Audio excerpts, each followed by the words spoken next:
Garriaud-Maylam, thank you for being so patient. Former Senator for Les Républicains.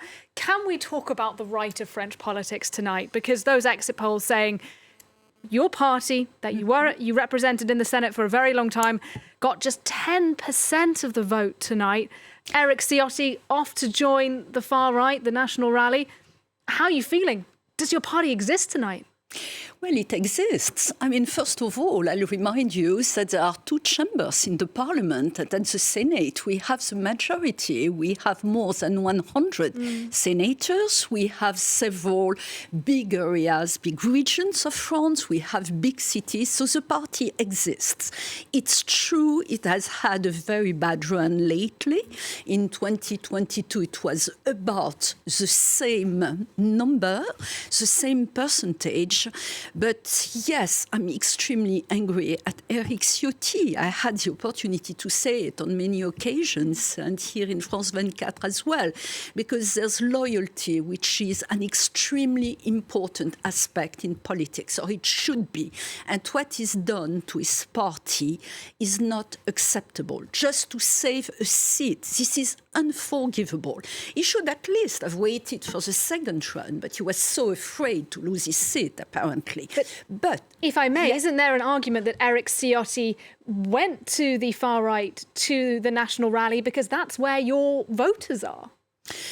Unfortunately, yes, we have our voters, many of our voters are extremely angry, like the rest of France. They're angry about the lack of security, they're angry about the inflation, they're angry because they have problems, feeding the children for some of them. So there's a huge social circumstance which makes people angry. And that's why all of France, or a lot of France, turn towards the extreme right. But, politically, historically, our party has always stood very strongly against the extremes, against the far right. And it has always been the case. And to see this kind of attitude is terrible. Yes, there had been a moving towards the extreme right. That's also one of the reasons why I decided to leave my party and not run again for the Senate in last September. But we don't want an extreme right. But I should add something.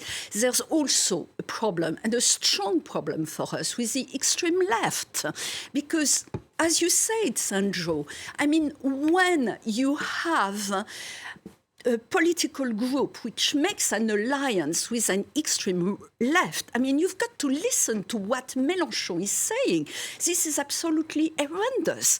I mean, the kind of anti-Semitism, the appeal of almost to violence, this is unacceptable. And that's why I've been very disappointed, because on the day after the European elections, I was hoping that Raphael Glucksmann was newly elected for the Socialist Party, would unite and would launch his Republican front to fight against the extreme from the left and from the right. And unfortunately, that hasn't happened, and I think this is a terrible mistake, and we're paying the consequences now.